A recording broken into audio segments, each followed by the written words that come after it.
नमस्कार यूट्यूबकर. आज आपण बनवणार आहोत हिवाळ्यात खास लागणारा आणि सगळ्यांचा आवडता स्वादिष्ट, चविष्ट आणि रसरशीत असा गाजराचा हलवा.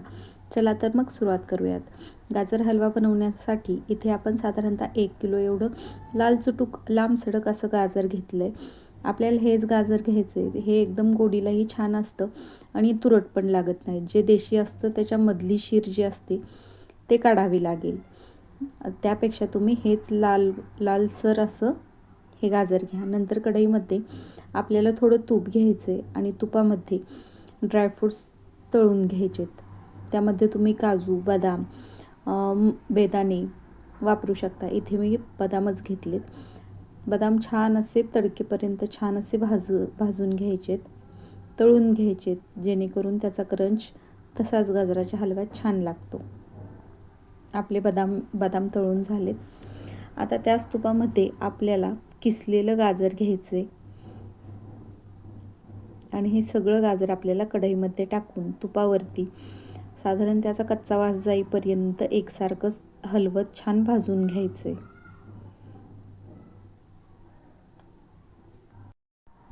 गाजर छान 5 ते 7 मिनटं तुपावरती एकसारखं हलवत भाजून घेतल्यानंतर ते छान भाजलं गेलं आहे. मगाशी केवढं फुगलेलं होतं, आता बघा कढईच्या थोडंसं तळाशी गेले. त्यातील जे पाण्याचा अंश होता तो थोडासा कमी झाला आहे. आणि आता यामध्ये आपल्याला दूध टाकायचं आहे. इथे आपण 1 किलो गाजर घेतलं होतं. 1 किलोला साधारण अर्धा लिटर एवढं दूध घेतलं. तुम्हाला जर यामध्ये खवा वापरायचा असेल तर तुम्ही पावशर दूध आणि पावशर खवा वापरू शकता.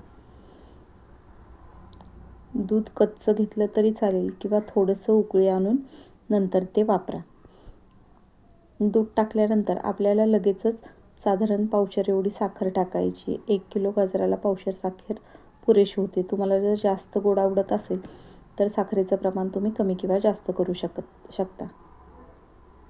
साखर टाकल्यानंतर हे मिश्रण अजून थोडंसं पातळ होईल, पण घाबरू नका. साखर मेल्ट झाल्यामुळे ते पातळ होतं. नंतर हळूहळू ते एकसारखं परतत नॉर्मल कन्सिस्टन्सीला येतं. ते सतत हलवत राहायचं आहे. आपल्याला दूध सगळं छान आटवून घ्यायचं आहे.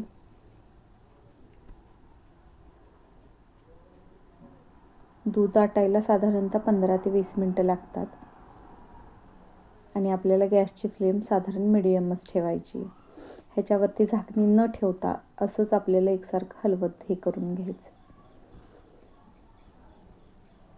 आता यातलं दूधही छान आटायला लागले.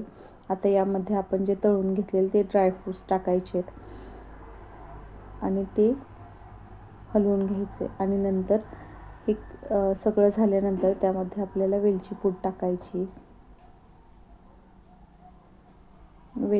गॅस बंद केल्यानंतर आपल्याला वेलची पूड टाकायची आहे. वेलची पूड टाकल्यानंतर हे सगळं मिश्रण परत एकदा एकसारखं हलवून घ्यायचं आहे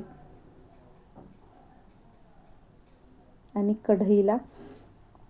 हे मिश्रण कढईला असं न चिकटता वेगळं व्हायला लागलं की आपला गाजर हलवा तयार होतो. रेसिपी आवडली असेल तर लाईक करा, शेअर करा आणि चॅनलला सबस्क्राईब करायला विसरू नका. धन्यवाद.